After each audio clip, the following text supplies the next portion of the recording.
Jangan lupa subscribe YouTube channel Metro TV News dan jangan lupa nyalakan notifikasinya. Pemirsa, Presiden Joko Widodo akhirnya mengumumkan kenaikan harga bahan bakar minyak atau BBM mulai dari Pertalite, Solar, dan juga Pertamax. Harga terbaru BBM bersubsidi dan juga non-subsidi mulai berlaku pada hari Sabtu kemarin pada pukul 14.30 waktu Indonesia Barat. Dan berikut kita simak pernyataan selengkapnya dari Presiden Republik Indonesia Joko Widodo. Saat ini pemerintah harus membuat keputusan dalam situasi yang sulit. Ini adalah pilihan terakhir pemerintah, yaitu mengalihkan subsidi BBM. Sehingga harga beberapa jenis BBM yang selama ini mendapat subsidi akan mengalami penyesuaian.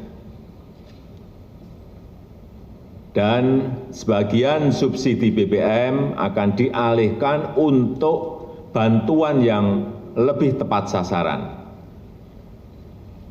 Bantuan langsung tunai BLT BBM sebesar 12,4 triliun rupiah yang diberikan kepada 20,65 juta keluarga yang kurang mampu sebesar Rp150.000 per bulan dan mulai diberikan bulan September selama 4 bulan.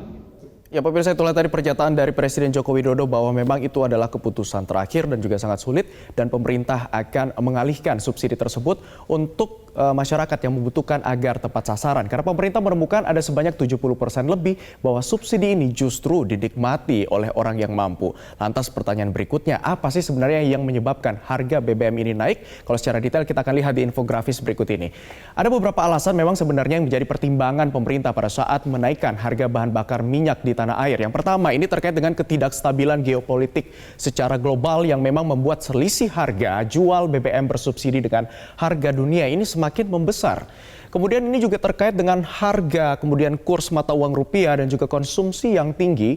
Ini mengakibatkan subsidi dan juga kompensasi energi di tahun 2022 ternyata lebih tinggi dari alokasinya. Kemudian untuk menyelamatkan hal tersebut agar APBN tidak jebol, pemirsa, pemerintah perlu menaikkan harga BBM dengan cara mengurangi subsidi. Karena lagi-lagi subsidinya tidak tepat sasaran pada saat dilakukan evaluasi. Di grafis berikutnya kita akan melihat lagi secara detail di teknisnya sebenarnya apalagi yang menyebabkan harga BBM naik. Kalau kita lihat dengan asumsi harga minyak Indonesia misalnya kini berada di angka 105 US dollar per barel. Ini sebelumnya kan ada di angka 100 US dollar per barelnya.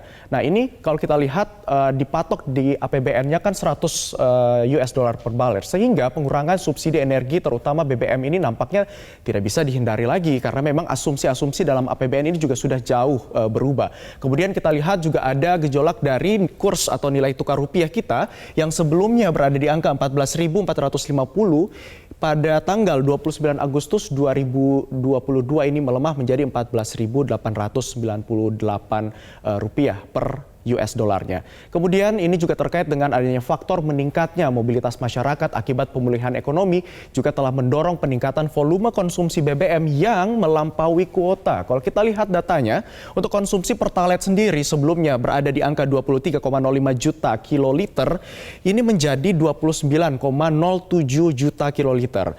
Termasuk juga dengan solar sebanyak 15,1 juta kiloliter ini menjadi 17,4 juta kiloliter. Artinya memang ada peningkatan aktivitas masyarakat yang juga menyebabkan adanya peningkatan konsumsi dari bahan bakar minyak ini yang melampaui dari kuotanya. Nah, meski demikian, kalau kita memang membandingkan harganya, sebenarnya harga eceran yang dijual di tanah air ini sebenarnya masih jauh di bawah harga seharusnya. Kita kan coba bandingkan ya pemirsa, ini ilustrasi harga sebelum mengalami kenaikan. Kalau kita asumsikan harga minyak Indonesia atau ICP ini berada di angka 105 US dollar per barelnya, kalau kita lihat harga real solar yang seharusnya dijual di pasaran ini sebesar Rp13.950 per liter, Tapi di tanah air atau di Indonesia ini dijual di harga Rp5.150 per liter. Artinya ada selisih 8.800 yang harus disubsidi oleh pemerintah sebesar 63,1%. Ini subsidi yang harus dikeluarkan oleh pemerintah. Nah, kemarin harganya baru naik untuk solar ini yang mencapai harganya sekitar di angka 6 ribuan. Nah, kemudian kalau 6.800, kalau kita lihat Pertalite, harga realnya, harga bensin ini harusnya dijual di angka 17.300. Namun di Indonesia dijual di harga 12.500. Artinya ada selisih 4.800 yang harus disubsidi oleh pemerintah untuk harga ecerannya. Dan harganya kemarin menjadi Rp10.000. Dan untuk Pertamax, harga realnya pemirsa ini, maksud saya untuk Pertamax ini ya, harga realnya di angka 17.300. Kalau yang tadi untuk penjelasan di Pertalite, untuk Pertamax harganya 17.300, yang dijual 12.500, ada selisih 4.800 yang harus disubsidi oleh pemerintah, namun harga saat ini menjadi 14.500. Kalau kita lihat lagi ini ada LPG 3 kg yang informasi terakhir kami dapatkan belum ada peningkatan harga ya. Kalau kita lihat di sini harga realnya harusnya 18.500 per kilogram, dijual di Rp4.250. Ini pemerintah harus mengeluarkan subsidi sebesar Rp14.250. Nah, dari fakta-fakta ini ternyata pemerintah menemukan bahwa subsidi tersebut justru tidak tepat sasaran. Pemerintah menemukan ada data lebih dari 70% subsidi itu dinikmati oleh orang yang mampu.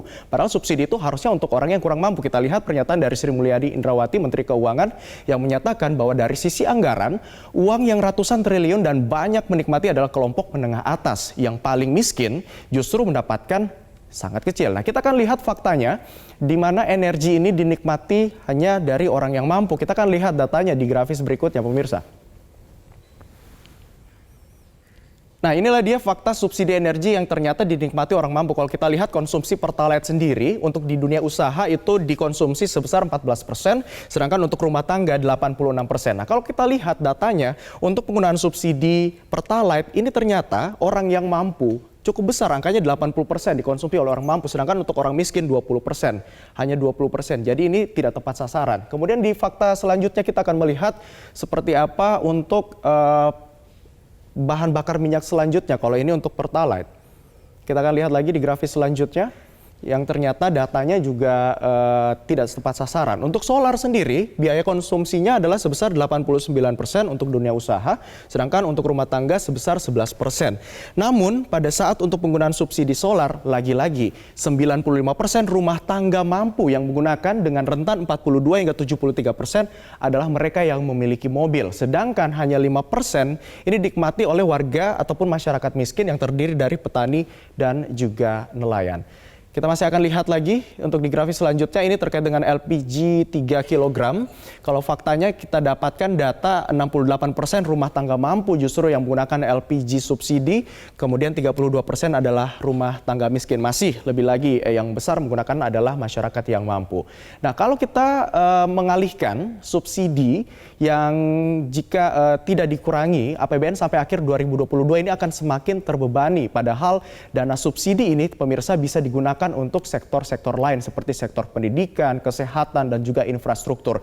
Kita akan lihat kalau kita berbicara soal anggaran 502 triliun, ini bisa untuk apa saja? Bisa untuk digunakan apa saja? Kalau dari sektor pembangunan infrastruktur ternyata bisa dibangun 3.501 km ruas jalan tol. Kemudian untuk di sektor pendidikan sendiri bisa menerima ataupun diberikan sebesar 63 juta lebih untuk murid SD sampai dengan SMA yang menerima KIP.